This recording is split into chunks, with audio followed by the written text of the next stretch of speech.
Olá, pessoal, tudo bom? Salve, salve! Estamos aqui para poder ajudar você que está fazendo a nossa turma entre provas, né, da Cefaz Amapá. Então a gente vai resolver agora a nossa prova de direito tributário. Primeiro, considerações sobre a prova e como que vai ser a prova de auditor. Creio numa prova bem tranquila, creio numa prova muito legal, né? Porque a prova de fiscal de tributário foi bem tranquila e muito legal, né? Eu achei sensacional a divisão aí na prova de tributário. Você tem um direito tributário 2, que é o que aconteceu vai acontecer na Cefaz Minas Gerais, e aconteceu aqui na Cefaz Amapá, bancas diferentes, colocando aí a matéria de direito tributário 2, ou seja, as leis complementares federais caindo com muita questão na prova. Isso é muito bom, né? Por que eu estou falando que a prova foi tranquila? Não caiu jurisprudência. Né? Talvez a única que poderia pensar em jurisprudência é aquela do IPVA, né? Se aqueles veículos automotores estão sendo usados para a finalidade do templo ou não. Mas fora isso, não creio assim em uma prova cheia de jurisprudência, já que a banca já fez essa prova lá atrás, então a prova foi muito tranquila, né? Quer ver como é que caiu na prova? Vamos ver aqui, ó. Ó, na prova caiu assim, ó, para a gente poder ter uma ideia de como que foi realmente aí o conteúdo da prova para a gente poder entender. Na prova caiu duas questões de PVA. Então é interessante que enquanto na prova de legislação caiu uma de PVA e duas de TCD, aqui eles fizeram um equilíbrio. Duas de PVA, uma de TCD, ou seja, show de questões na prova, tanto numa área quanto na outra, dos dois tributos aí menores, vamos dizer assim, né? Show de questões. Quer dizer, se você falar 6 questões de PVA e TCD, caiu mais de PVA e TCD do que tudo que caiu de ICMS, né? Mas é uma escolha do avaliador. Eles gostam desses tributos aí menores, né? Menores em termos de tamanho de arrecadação e em termos de tamanho também de matéria para estudar. Então vale muito a pena estudar essas matérias. Sempre cai questões de matérias que são de competência de lei complementar, né? Isso aí é clássica questão de direito tributário. Questão de extinção e suspensão do crédito tributário também foi muito tranquila. Questão de responsabilidade mais relacionada ao ITCD, né? A responsabilidade do espólio, responsabilidade do inventariante, dos herdeiros, dos legatários, do cônjuge sobrevivente, tudo isso lá nos artigos 131 e seguintes lá do nosso CTN. Então caiu bastante CTN aqui. Uma questão da COSIP, né, ou CIP, né, Contribuição de Iluminação Pública. Quer dizer, a única questão de outro tributo foi uma questão muito simples, né? A Lei Complementar 24/75, beleza, caiu uma questão. A 160/2017 caiu outra questão. Então, leitura dessas duas para a próxima prova, vai cair na prova de novo. Aí, sobre a Lei Candir, caiu, aliás, uma questão sobre anterioridade anual e nonagesimal. Uma questão sobre arbitramento, lá do artigo 18, lá da Lei Candir. Então, sobre a Lei Candir, caíram 3 questões. Uma de arbitramento, artigo 18, que é base de cálculo. Uma de crédito e uma de incidência, que é aquela da situação relacionada ali ao bem no arrendamento mercantil. Muito tranquila a prova. Né? Então, 3 de Lei Candir. Uma de tributário na Constituição Federal, foi bem simples também, e uma de consignação e pagamento, artigo 62 lá do CTN. Então, gente, muito legal a prova. Você que está antenado aí em direito tributário, com certeza vai ter muita facilidade. Você que já estudou bem tributário, está tudo já amparado, está bem legal, né? Então eu confio. Tributário é sempre assim. A parte principal lá da Constituição a gente tem que saber muito bem, e as partes do CTN que mais caem em prova caíram aqui de novo, que é responsabilidade, caiu uma questão, crédito, caiu outra questão, quer dizer, então eles gostam dessa parte da matéria. Mas, quanto às leis complementares, de novo, leitura da Lei Candir, a 24/75, a 160/2017, caíram na prova, então dei falta aqui, eu não sei, não vou lembrar agora. Tem que abrir aqui para poder relembrar. Mas eu não vou lembrar agora se tinha a lei geral no edital de vocês. Tinha lei geral? Eu não lembro se tinha a lei geral. Porque se tinha a lei geral, não caiu, né? Então não caiu a lei geral aí na prova de, do pessoal, né? Não caiu a lei geral aí na prova do pessoal, então deixa eu ver se tinha lei geral aqui, ó.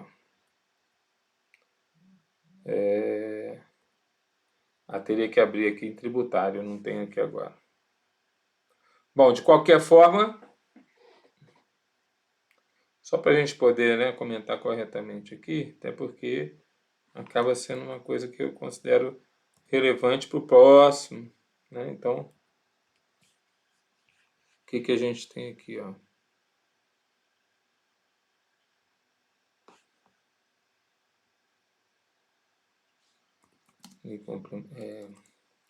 Edital, Cefaz, AP 2022.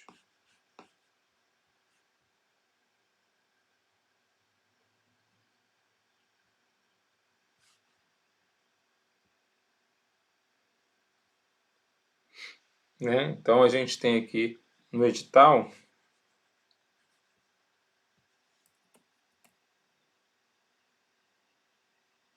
a disciplina caindo aqui, deixa eu ver aqui, ó. Infelizmente eu estou com um problema aqui no computador porque eu não estou vendo o meu cursor. Então eu tô aqui lutando para enxergar um negócio que não aparece. Mas eu só peço um pouquinho de paciência para você, para a gente ver o que tem aqui, ó. Conhecimentos específicos, conhecimentos gerais, direito tributário, tá? Ó, não caiu. Ah, tá aqui, ó. Não caiu, ó. Olha só, não caiu a lista de serviços e não caiu a lei do Simples Nacional. Então eu confio que agora, né, diferente do que caiu nesse concurso que já passou, ele vai pegar a lista de serviços e vai pegar a Lei Complementar 123. Ah, Tudão, não, eu não quero estudar a lei geral. Não é a sua vontade, meu querido, porque pela tua vontade, de repente, você não quer estudar. Mas que eles poderão colocar, sem dúvida, aí a lei geral, com certeza é muito comum aí de cair a lei geral. Então, é o que eu confio. Que eu confio, então, que vai entrar a lei geral, já que não caiu na outra prova. Vamos fazer, então? Então, vamos fazer aqui, meu querido. Olha só o que temos aqui, ó. Né? Uma instituição religiosa adquire 5 automóveis importados de alto valor para uso exclusivo no transporte de seus dirigentes às celebrações semanais na sua sede, na capital de determinado estado. Então, 5 automóveis são para transporte, provavelmente, aí, dos padres, dos pastores, para eles poderem celebrar as missas, os cultos. 20 veículos nacionais populares para uso exclusivo no transporte religioso das celebrações em cidades do interior do estado. Então, de novo, comprou lá mais 20 veículos nacionais populares para esse tipo de transporte. E também comprou 2 ônibus de fabricação nacional para uso exclusivo no transporte coletivo de religiosos também aos locais de celebração. Então, no total aí, foram 5 veículos para os dirigentes, 20 veículos para os religiosos e mais, né, 2 ônibus. Então ele fala assim, ó, considerando que PVA incide sobre a propriedade dos veículos citados, devem ter imunidade do imposto. Letra A, veículos importados que transportam dirigentes para celebrações religiosas somente.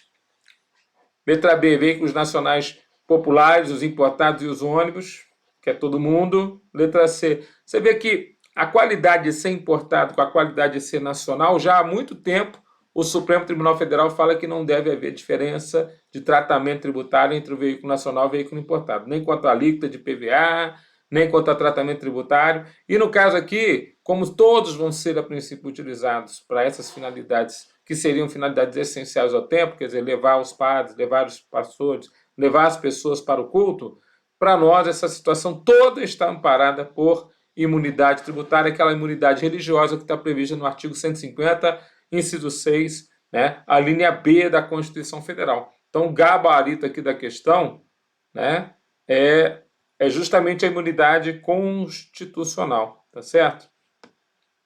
Então, o nosso gabarito aqui vai ser a alternativa letra B de bola. Bom, outra questão. A União, pretendendo então tornar mais ágil e eficaz a fiscalização tributária, enviou para o Congresso Nacional um projeto de lei ordinária federal, alterando normas gerais atinentes a lançamento e decadência tributários. Isso aqui é matéria reservada à lei complementar. Você lembra disso? Isso aqui está previsto lá no artigo 146 inciso 3 da nossa Constituição, onde nós temos várias matérias reservadas à Lei Complementar Federal. Cabe à Lei Complementar estabelecer normas gerais em matéria de legislação tributária, especialmente sobre obrigação, lançamento, crédito, prescrição e decadência tributária. Então, o gabarito dessa questão vai ser quem falar que quem usou lei ordinária federal está fora, né? Está errado, está inconstitucional. Então, a letra A. Isso é constitucional, tal proposta é constitucional, desde que haja posterior internalização de demais entes da federação por meio de suas leis ordinárias. Falso. Inconstitucional em relação ao lançamento tributário, mas não em relação à decadência. Falso. Constitucional desde que haja regulamentação posterior pelos demais entes da federação por decreto. Falso. Constitucional desde que haja resolução do Senado Federal no mesmo sentido da proposta. Falso. Letra E, gabarito. Inconstitucional tanto em relação ao lançamento tributário quanto em relação à decadência tributária. Vocês entenderam que ela é inconstitucional justamente porque, a princípio, está previsto na Constituição que é matéria reservada da lei complementar e ele usou lei ordinária, tá certo? Beleza, pessoal? Faço essa questão, vamos para outra. Determinado município pretendendo recompor perdas da arrecadação tributária ocorridas no período da pandemia, em 2019 e 2020, resolveu, por meio de lei ordinária municipal, publicada no Diário Oficial do Município em 29 de dezembro de 2021, uma quarta-feira, instituir uma contribuição para o custeio de serviço de iluminação pública, devendo sua cobrança ser feita na fatura de consumo da energia elétrica.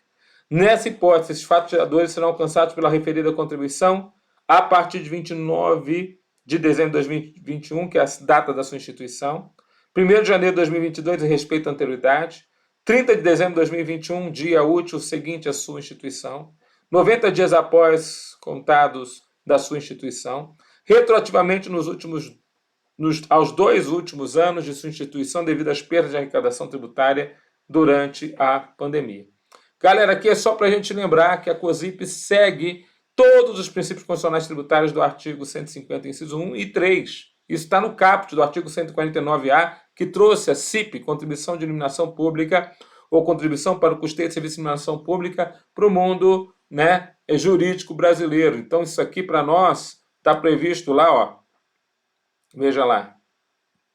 Isso aqui para nós está previsto, então, no nosso artigo 149A. Os municípios e o Distrito Federal poderão instituir contribuição na forma das suas respectivas leis para o custeio de serviço de iluminação pública, e eles vão observar o artigo 150, inciso 1, ou seja, o princípio da legalidade, 150, inciso 3, a linha A, que é a irretroatividade, a linha B, a anterioridade anual, e a linha C, é a noventena. Então, como ele tem que esperar os 90 dias, vamos entender então que a tributação aqui vai se dar 90 dias após a sua instituição. Gabarito da questão, alternativa letra D de dado.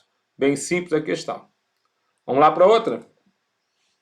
3 empresas A, B e C no mesmo grupo econômico foram notificadas de lavratura de autos de infração com a constituição de créditos tributários por meio de um lançamento de ofício. Em consulta a um advogado tributarista da empresa, resolveu-se o seguinte: pagar o débito exigido pela empresa referente à empresa A. Pagou, extinguiu o crédito, tendo em vista seu pequeno valor. Parcelar o débito exigido referente à empresa B. Parcelou, suspendeu o crédito. E, tendo em vista o seu valor elevado pelo reconhecimento do cometimento da infração imputada a essa empresa. E impugnou administrativamente a exigência referente à empresa C. Impugnou administrativamente suspensão da exigibilidade do crédito tributário, artigo 151, tendo em vista seu alto valor e a possibilidade jurídica de seu cancelamento. Diante dessa situação, gabarito aqui da questão vai ser: A teve seu crédito extinto pelo pagamento, B teve seu crédito suspenso, né, em virtude do parcelamento. O restante aqui não combina. Então, gabarito aqui da questão, baseado aí nos artigos 151 e 156 do CTN, alternativa letra E. Outra questão, Joaquim da Silva. Agora, essa questão, eu vou ensinar de novo você a fazer essa questão de uma forma rápida. É a questão do ITCD, a questão sobre competência tributária, aquela questão que está prevista no artigo 155, parágrafo 1º, que vai cair de novo na prova. Vai cair de novo para a prova. Toda a prova de TCD eles colocam essa questão. É muito importante, principalmente em tributário, porque eles aproveitam a parte tributária para cobrar o ITCD. E aí o que acontece? A competência sempre se começa, o exercício de competência pelo bem imóvel. Eu vou fazer em, 30 segundos. Depois que eu ler, a gente vai fazer imediatamente essa questão. Só em olhar as alternativas. Por quê, professor? Por que você não precisa gastar tanto tempo? Porque para bem imóvel, seja causa-mortes ou entre vivos, ou seja, doação, você vai sempre tributar o bem imóvel no local onde se situa o bem. Então vai ficar tranquilinho para você matar essa questão. Vai ficar muito tranquilo. Agora, se você começar pelos bens móveis, você vai ter que olhar bem imóvel na situação causa-morte, bem imóvel na situação doação.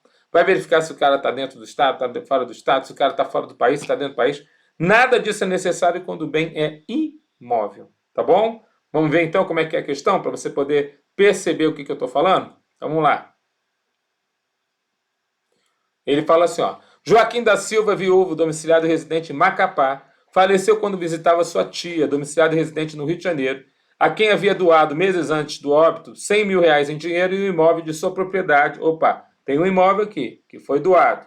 Doação, causa entre vivos, localizado em São Paulo. Por ocasião de seu falecimento, Joaquim deixou a José, seu único filho herdeiro, a título de herança, 2 imóveis localizados no Amapá. Então, ó, 2 imóveis no Amapá, causa mortes para José. Um imóvel localizado em Roraima, causa mortes, José. E 200 mil depositados em conta corrente em agência bancária de Salvador, na Bahia. O inventário judicial de Joaquim tramitou no estado do Amapá. Com base nessas informações na Constituição Federal, vamos saber agora quem tem a competência para cobrar. E considerando ausentes quaisquer normas isentivas, considerando os ausentes, qualquer norma isentiva, o sujeito ativo do imposto sobre a transmissão, causa morte, doação de quaisquer bens ou direitos será relativamente, ó. Então eu vou pular a letra A e a letra B, vamos resolver a questão. Doação de imóvel que está em São Paulo, é para São Paulo, pronto, acabou. Questão letra C, gabarito. A doação de imóvel em São Paulo, tributo para São Paulo, acabou, é a letra C. Eu não vou nem falar das situações dos bens móveis. Herança de imóvel em Roraima, tributo para Amapá, está errado. Se o imóvel está em Roraima, tributo para Roraima. Herança de imóvel no Amapá, tributo para o Rio de Janeiro, está errado. Então, na realidade, a C e a D aí, rapidamente você já verifica e já mataria o gabarito. Vocês entenderam aqui? Muito rápido questão da prova. Isso é ótimo para você ganhar tempo e você voar para a próxima questão, né? Legislação é uma matéria que você sabe ou não sabe, mas o que você vai chutar, até para chutar você tem que, a princípio, gastar um tempinho. Se você economizar no tempo numa que você sabe, nossa, que alegria. Agora vamos resolver a situação da herança dos 200 mil. A herança dos 200 mil está aqui, ó. Um imóvel localizado em Roraima, 200 mil depositados em conta corrente, em uma conta de Salvador. Então o bem está lá na Bahia, é um bem móvel, só que o inventário se deu lá no Amapá. Então o que ele fala aqui, ó? Os 200 mil vai para a Bahia. Está errado. Vai para o local onde se dá o inventário ou rolamento. Vamos lá para a doação dos 100 mil. Então a doação foi feita em vida, 100 mil estão em dinheiro, e o domicílio do doador, na época, era o Amapá. Então, mesmo que a doação, o donatário esteja no Rio de Janeiro, o doador está no Amapá, tributo para o Amapá. Então, também está errado a situação da letra B, que a doação está falando que é Rio de Janeiro. Então, o gabarito aqui da questão, muito simples, acabou sendo aqui rapidinho a alternativa letra C. Vocês entenderam? Então, de acordo com o artigo 155, parágrafo 1º, né, da nossa Constituição Federal, o ITCD, relativamente a bens imóveis e respectivos direitos, compete ao Estado da situação do bem ou ao Distrito Federal. É o caso aí que matou a questão alternativa C. Vamos para outro? Então, vamos para outro. Olha só o que acontece aqui a respeito agora dessa morte do Manuel. Manuel Salles faleceu deixando esposa, 3 filhos e uma herança composta por apenas 3 veículos automotores. Todos eles têm débito de IPVA relativo a vários exercícios. Por ocasião da realização do inventário e partida desses bens, a viúva e os herdeiros ficaram em dúvida quanto à responsabilidade de cada um deles pelo valor do IPVA e das respectivas multas decorrentes pela falta de pagamento. Então, a primeira já é a resposta à questão. O espólio é responsável pelos tributos devidos pelo decurso até a data da abertura da sucessão. A abertura da sucessão, para nós, o que é? A morte do decurso. Pessoa faleceu, quem imediatamente vai responder pelos débitos até o falecimento é quem vem depois do falecimento, que é o espólio. O espólio é uma ficção jurídica que é criada mediante uma situação relacionada, pode ser por cartório, pode ser por escritura pública, pode ser via judicial, e aí o espólio vai responder por esses débitos. É o que fala o nosso CTN, inclusive. Tá certo? Então, gabarito da questão, alternativa letra A. E aí já caiu a questão aqui, né? o gabarito aqui, ó. A alternativa letra A, conforme previsto aqui, ó. São pessoalmente responsáveis, né? Aí lá, o inciso 2 vai ajudar nas alternativas. O sucessor a qualquer título e congemeiro pelos tributos devidos pelo decurso até a data da partida de adjudicação, limitada essa responsabilidade ao montante do quinhão, ou do legado, ou da ameação que for transmitida. E o inciso 3, que caiu aqui, o espólio pelos tributos devidos pelo decurso até a data da abertura da sucessão. Então caiu bem simplesinho essa responsabilidade. Vamos ver. O item B, a letra B. Os herdeiros são pessoalmente responsáveis, mesmo que o valor dos tributos e das penalidades devidos ultrapasse o valor do quinhão. Falso. É só na força do quinhão. A viúva é pessoalmente responsável pelo valor total dos tributos e das penalidades devidos, mesmo que o valor devido ultrapasse o valor da ameação. Falso também. Você vê que o texto do artigo 131 deixa bem claro que não é dessa forma. Por ela recebida, quanto os herdeiros são subsidiariamente responsáveis na medida do quinhão recebido por cada um. Falso também.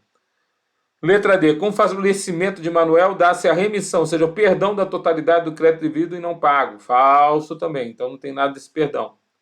Letra E. Os herdeiros são pessoalmente responsáveis pelo valor total dos tributos e das penalidades devidos, mesmo que o valor total devido ultrapasse o valor do quinhão. Falso também. Então a única possibilidade realmente é o que é o gabarito questão alternativa letra A. Tá bom? Outra questão. Em procedimento de fiscalização ocorrido em junho de 2022, em determinada empresa que se encontrava em precária situação financeira, um fiscal da Receita do Estado fiscaliza a atividade de contribuinte em relação à ocorrência de fatos tiradores no ano de 2019. Nova lei referente aos fatos tiradores fiscalizados foi introduzida em 1º de janeiro de 2020, com vigência imediata, observados os princípios constitucionais aplicáveis, revogando-se então a lei anterior. A legislação também foi alterada em 1º de janeiro de 2020, com vigência imediata, para introduzir novos critérios de fiscalização e otorgar ao crédito tributário maiores garantias com a inclusão de terceiros responsáveis.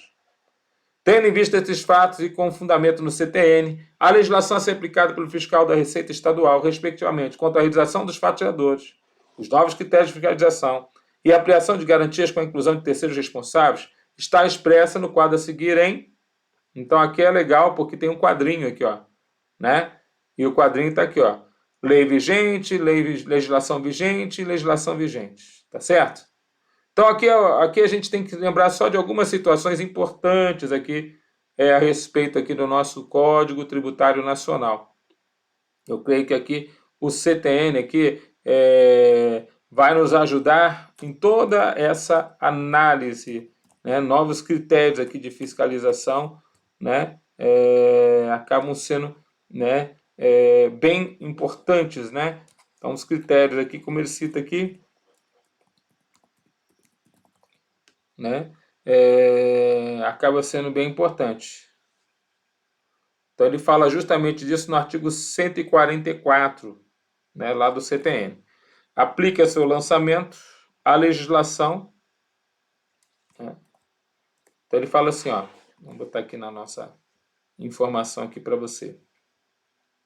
Para você matar essa questão, creio que seria interessante você ver isso aqui, ó. Ao lançamento, reporta-se a data da ocorrência do fato tirador da obrigação e reação pela lei então vigente, ainda que ela tenha sido posteriormente modificada ou revogada. Agora, aplica-se ao lançamento a legislação que posteriormente à ocorrência do fato tirador da obrigação tem instituído novos critérios de apuração. Isso responde uma parte da pergunta. Ou processo de fiscalização, ampliado o poder de investigação das autoridades administrativas ou outorgado ao crédito maiores garantias ou privilégios. Não vamos retroagir essa data, exceto, como ele fala aqui, neste último caso, né, para dar maiores garantias ou privilégios, para o efeito de atribuir responsabilidade tributária a terceiros. Então, o gabarito da questão está no 144 do CTN, parágrafo 1º. Então, vamos ver aqui o que acontece aqui, né? Então, vamos lá. Primeira situação. A retroação quanto à realização dos fatos geradores. Quanto à realização dos fatos geradores, eu vou pegar a lei vigente na época em que aconteceu o fato gerador. E o fato gerador aconteceu no ano de 2019. Beleza. Então, fatos geradores, você vai pegar a lei vigente de 2019. Fica lá a letra B, a C e a D ainda no certame. Depois eu vou falar agora sobre o item 2 aqui, ó. Quanto aos novos critérios de fiscalização. Opa, esses vou retroagir. Vou retroagir porque assim fala o artigo 144, legislação vigente de 2019. Nisso, né, novos critérios de fiscalização. Quanto aos novos critérios de fiscalização. novos critérios de fiscalização. A lei foi alterada em 1º de janeiro de 2020, com vigência imediata, para introduzir novos critérios de fiscalização. Tá. E outorgar ao crédito tributário maiores garantias com a inclusão de terceiros responsáveis. Né? Então, na situação dos novos critérios de fiscalização, a lei pode retroagir, né? Como está escrito aqui, aplica-se ao lançamento a legislação que posteriormente à ocorrência do fato gerador tem instituído novos critérios de apuração ao processo de fiscalização. Novos critérios de apuração ao processo de fiscalização. Novos critérios de fiscalização, tá certo? Né? Então, aplica-se ao lançamento. Então, vamos lá de novo aqui, ó. Nova lei referente aos faturadores fiscalizados foi introduzida em 1º de janeiro de 2020, com vigência imediata, observando os princípios constitucionais, revogando-se a lei anterior. A legislação também foi alterada em 1º de janeiro de 2020, com vigência, né, imediata, para introduzir novos critérios de fiscalização e outorgar ao crédito tributário maiores garantias com a inclusão de terceiros responsáveis. Tendo em vista esses fatos e com fundamento no CTN, a legislação para os novos critérios de fiscalização, veja, ele fez o procedimento, o fato gerador de 2019, ele introduziu uma nova lei para fatos geradores fiscalizados em 1º de janeiro de 2020, com vigência imediata, e a legislação foi também alterada com vigência imediata para introduzir novos critérios de fiscalização.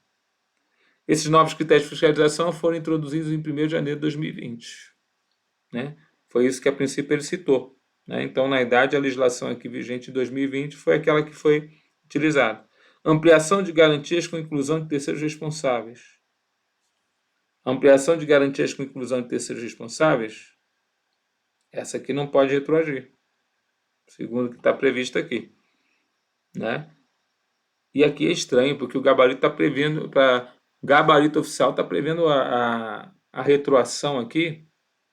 Tá estranho esse gabarito aqui, né? Vamos ver se a gente confirma esse gabarito aqui. Porque ele está, a princípio, dizendo que como se, a princípio, a ampliação das garantias... Vamos ver se eu peguei o gabarito certo aqui, deixa eu ver aqui. Vai que eu peguei o gabarito errado, né, galera? Tem que falar o gabarito certo aqui, cara. Deixa eu ver.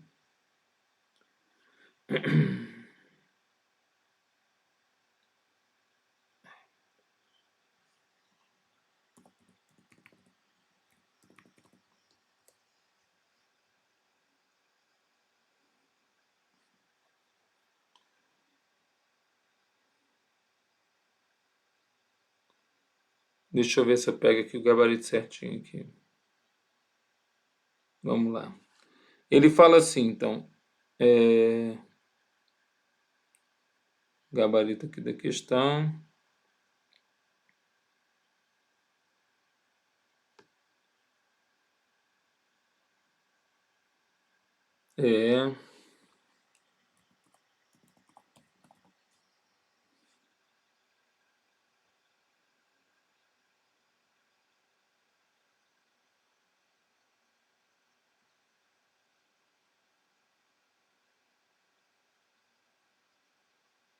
Gabarito aqui da questão.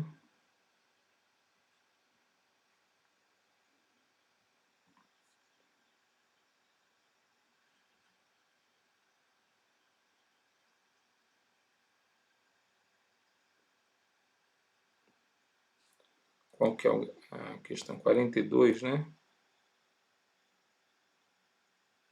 Isso, 42. Tá como letra D de dados. Desculpa aí, galera. Na verdade, a gente aqui faz aqui, né? O gabarito aqui ao vivo, né? Então, eu estou fazendo aqui para você. Mas vocês entenderam aqui?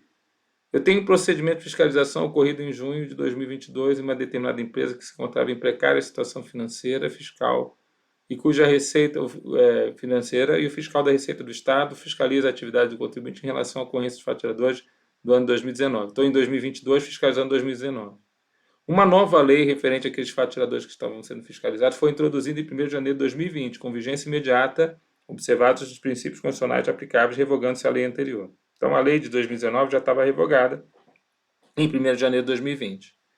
A legislação também foi alterada em 1º de janeiro de 2020, com vigência imediata para introduzir novos critérios de fiscalização e otorgar ao crédito tributário maiores garantias, com a inclusão, inclusive, de terceiros responsáveis.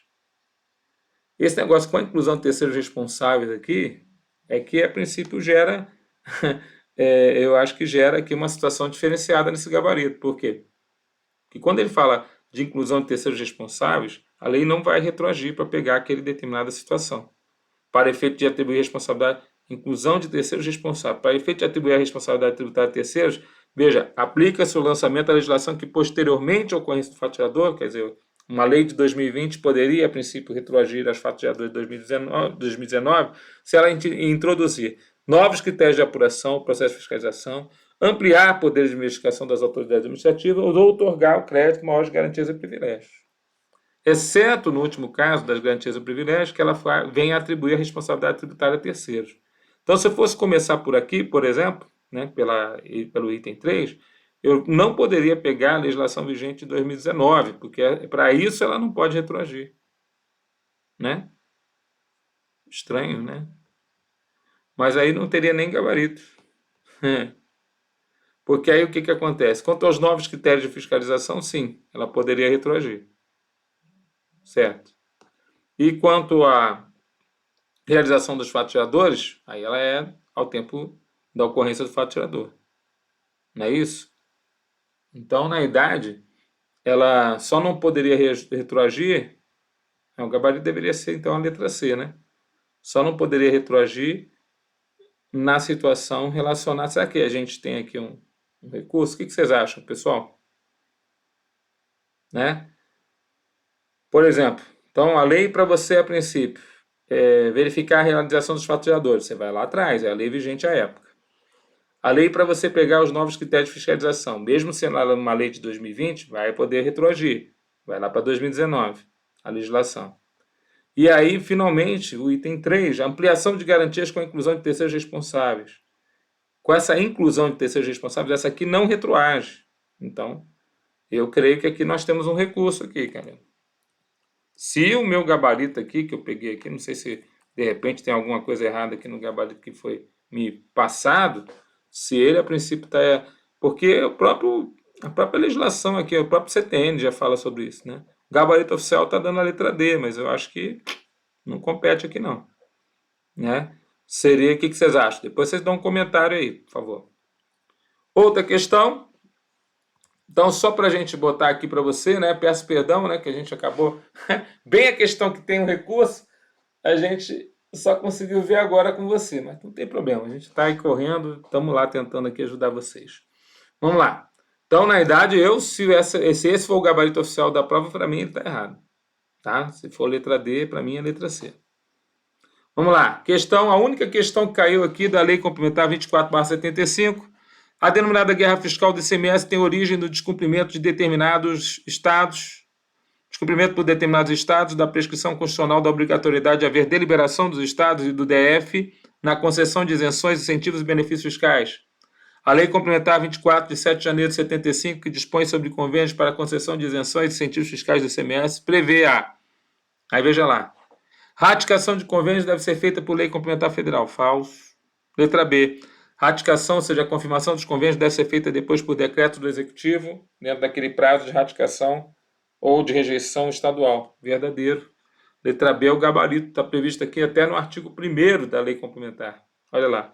As isenções do imposto sobre operações relativas à circulação de mercadorias serão concedidas ou revogadas nos termos de convênios celebrados e ratificados pelos estados. Então está aqui, ó, ratificado através de decreto. A concessão de crédito presumido considera-se incentivo fiscal e a devolução total de tributo a contribuinte assim não é considerada. Veja, está errado, porque os dois são benefícios fiscais ou incentivos. A ratificação de convênios deve ser feita por lei ordinária do Estado. Falso. A ratificação de convênios deve ser feita por lei complementar estadual. Falso também. Então, a lei complementar fala a respeito da ratificação de convênios. E até para a gente trazer uma informação, né, mais ainda precisa aqui para vocês, né? Quer dizer, os convênios serão ratificados, né?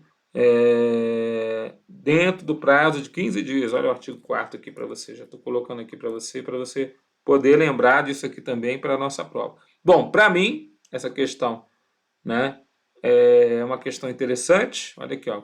O artigo é o 4º, ó. Dentro do prazo de 15 dias, contado da publicação dos convênios do Diário Oficial da União, independentemente de qualquer outra comunicação, o Poder Executivo de cada unidade da Federação publicará um decreto ratificando ou não os convênios celebrados, considerando-se ratificação tácita dos convênios a falta de manifestação no prazo. Então, quem ratifica o convênio é o próprio decreto do Poder Executivo. Beleza? Então, caiu na prova, gabarito da questão, alternativa, letra B de bola. Outra questão, essa aqui questão que caiu da Lei Candir, a respeito do arrendamento. E é legal cair as aeronaves, porque elas têm, assim, bastante ênfase em prova aí. Então, a empresa de aviação brasileira adquiriu 2 aeronaves a jato novas para a Embraer, sendo o jato A destinado a viagens internacionais e o jato B a viagens nacionais. A aquisição desses jatos foi feita por meio de contrato de arrendamento mercantil com início em janeiro de 2018 e término em junho de 2022, havendo então cláusula de aquisição definitiva opcional ao término do contrato. Concluído o prazo de vigência do contrato em junho de 2022, a empresa de aviação exerceu seu direito de aquisição definitiva do jato A por seu valor residual garantido, aquele VRG, valor residual, mas não do jato B. Considerando a operação de venda da aeronave A ao final do contrato de arrendamento, bem como a operação de arrendamento da aeronave B, e tendo em vista o que prevê a Lei Candir, a incidência do ICMS, vamos lembrar da incidência do ICMS nesse caso aqui, está lá no artigo 3º das não incidências, né? Artigo 3º da Lei Candir, não incide imposto sobre operações de arrendamento mercantil, inclusive de jatos, mas essa não incidência não compreende a venda do bem arrendado ao arrendatário. Veja, o jato A foi vendido, o jato B não. Então, ocorre em relação à aeronave A o fato gerador do ICMS, mas não ocorre em relação à aeronave B. Muito simples a questão. Eles, a princípio, botam um estudo de caso e nome e tudo mais, mas foi bem tranquila a questão, né? Bem tranquilo e bem legal, professor. É bom que caia bastante questão assim, que a nossa próxima prova também tem uma questãozinha assim, que ele venha com papão, assim, parece que está fazendo alguma coisa difícil, mas é bem tranquila, pois um jato, a princípio, exerceu-se a compra, a opção de compra pelo valor residual, incide ICMS, o outro jato não se exerceu, não incide ICMS, acabou. A letra C é o gabarito. Já falei até o dispositivo legal. Outra questão grandona aqui, ó. A transportadora paulista, estou fazendo a prova para o Amapá, né? É contratada para levar 120 geladeiras de uma fábrica localizada em Barueri, São Paulo, para Salvador, Bahia, por meio terrestre. Na pressa de iniciar o transporte, o motorista do caminhão contratado não pegou a nota fiscal das referidas mercadorias transportadas, trazendo consigo somente conhecimento do transporte rodoviário de cargas correspondente. Estou fazendo uma prova para o Amapá. Ao ser parado pela fiscalização de trânsito do Estado do Espírito Santo, por mais que tenha insistido com o fiscal que o transporte teve seu início no Estado de São Paulo, com destino final a Salvador, como indicado no conhecimento de transportes, recebeu uma auto-infração cobrando ICMS e multa devido ao Espírito Santo, eu estou fazendo prova para o Amapá, por transportar mercadoria desacompanhada de documento fiscal. O fiscal capixaba também arbitrou os valores das mercadorias no cálculo do débito fiscal exigido por auto-infração. Com base na situação relatada e na Lei Complementar número 87/96, quanto à indicação do Estado do Espírito Santo como sujeito ativo no auto de infração e ao arbitramento efetuado, eu acho muito interessante que a questão, a princípio, a gente está falando de uma prova para ser faz Amapá, ele mete lá São Paulo, Bahia, Espírito Santo, mas ele não tem a riqueza de detalhe de botar ali no fiscal, no Amapá, né? Mas é muito engraçado. Mas é interessante, né? Quer dizer, o cara, na hora da prova aqui, ele não quer nem saber do Estado, está falando da Lei Candir, né? O fiscal agiu corretamente no seu procedimento, não podendo o valor habitado ser contestado na seara administrativa.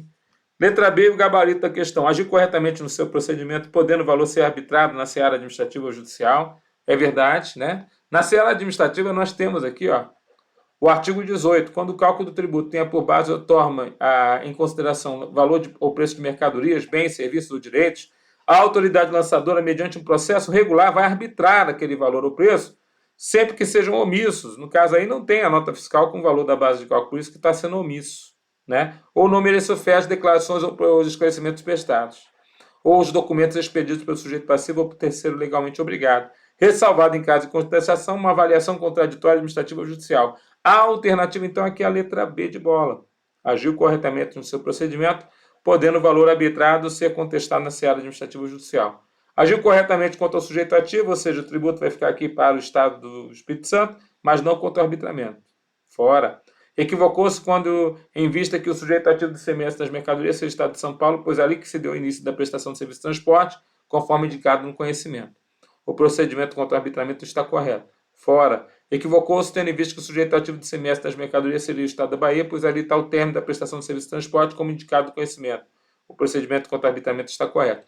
Então, a gente diz que está incorreto tanto uma situação quanto outra, porque, primeiro, está desacompanhado da nota fiscal, então a gente não pode ter certeza daquilo que ele está sendo informando para nós. Segundo, uma vez que está em situação irregular, fala lá o artigo 11 na nossa Lei Candir, inciso 1, que a gente tem que, a princípio, olhar o local onde está sendo efetuada a prestação e dizer o tributo é devido para nosso Estado. Se está sendo efetuada a prestação dentro do Estado do Espírito Santo e, a princípio, a nota fiscal não existe, tributo para o Espírito Santo. O sujeito ativo é esse aí, é a Lei Candir que determina, tá bom? Fechamos aqui então a questão, letra B, o gabarito. Essa aqui não tenho dúvida aqui não, né? A gente não tem dúvida quanto a essa aqui. Outra questão, questão 46. Essa aqui é interessante, ó. Vai falar de estorno de crédito. Um incêndio atinge grande parte de uma empresa que atua na revenda de computadores.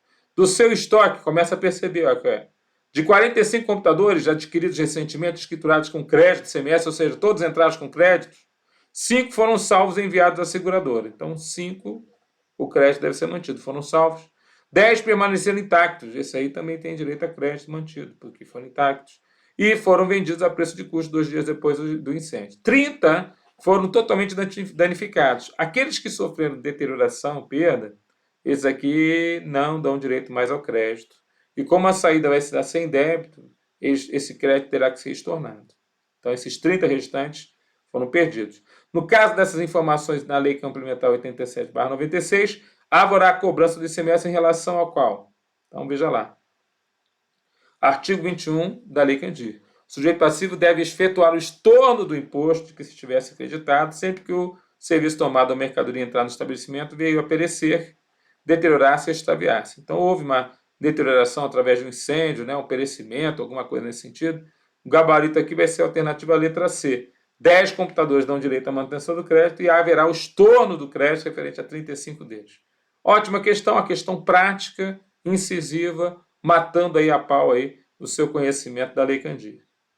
Olha essa questão. De acordo com a Constituição Federal, o veículo normativo próprio para o estabelecimento da alíquota mínima para IPVA, então a gente sabe que o IPVA tem guerra fiscal contra a alíquota mínima, mas a gente sabe que a Constituição prevê um instrumento legal que não é utilizado ainda, que é a resolução do Senado Federal, a alternativa à letra C. Essa aqui foi bem simples, literal, né?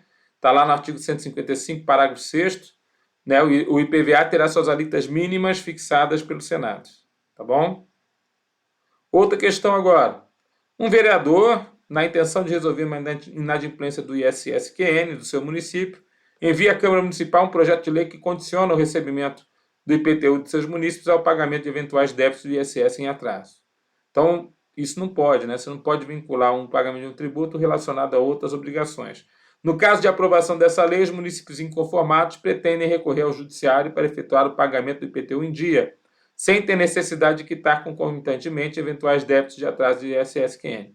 A medida jurídica, olha só que interessante, a medida jurídica adequada ao caso não é moratória, porque moratória nem é jurídica, né? Não é parcelamento, porque não é jurídica. Compensação não é jurídica. Transação ainda é jurídica. Só tem duas que são jurídicas aqui. Transação e consignação em pagamento. Mas o gabarito claramente é consignação em pagamento. Essa ação vai ser imposta. O artigo 164 do CTN, a importância de crédito tributário pode ser consignada judicialmente pelo sujeito passivo nos casos de recusa, inciso 1, de recebimento ou subordinação deixa ao pagamento de outro tributo ou penalidade. Então, o gabarito aqui vai ser consignação em pagamento, alternativa à letra C de casa. Bem tranquila a questão, né, galera? Questão seguinte, ó. Outra questão aqui da nossa lei complementar, só que aqui é a lei complementar 160/2017. Determinados estados, buscando desenvolver sua economia, concederam por lei ordinária estadual, sem suporte em convênio firmado na Lei 2475, benefícios fiscais referentes ao ICMS na realização de operações interestaduais com determinadas mercadorias, aquelas empresas que neles se estabeleceram.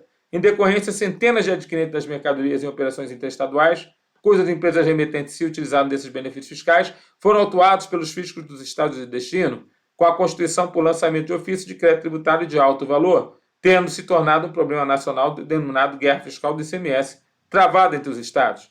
Neste contexto, a Lei Complementar 160, de 7 de agosto de 2017, no que se refere à forma normativa da deliberação sobre remissão, ou seja, perdão desses créditos tributários que foram gerados, e reinstituição de isenções, estabeleceu. Aí você vai lá na Lei Complementar, que tem caído bastante em prova, e fala assim, ó, letra E é o gabarito. Convênio, nos termos da Lei Complementar 2475, mas celebrado e ratificado por maioria de 2/3 das unidades federadas e 1/3 das integrantes e de cada uma das 5 regiões do país, conforme prevê o artigo 2º, que está parecendo 20, mas é o 2º, que trata exatamente dessa situação, gabarito dessa questão que é a alternativa à letra E. Última questão. Então, veja, essa lei complementar, um detalhe, né? Ela tem caído bastante na prova. SESC, SEBRASP, FGV e FCC têm cobrado a questão da Lei Complementar 160. Então, eu tenho certeza que vai cair uma questãozinha da Lei Complementar 160. Dá uma olhadinha nela, por favor. Toda a prova está vindo, uma. Botou ele no edital, está caindo uma questão. Então, excelente custo-benefício, dá uma lidinha na lei, vai cair de novo. Pelo amor de Deus, vamos matar essa questão também. Vamos gabaritar essa prova. Volto a dizer para vocês, me causou estranheza não cair a lei geral. Está na hora de cair a lei geral, a lei do Simples Nacional.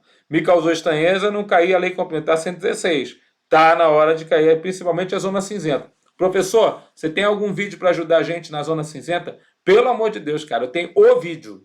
Gravado agora recentemente, tem 2, 3 dias. Está lá no meu curso do ICMS Tudão.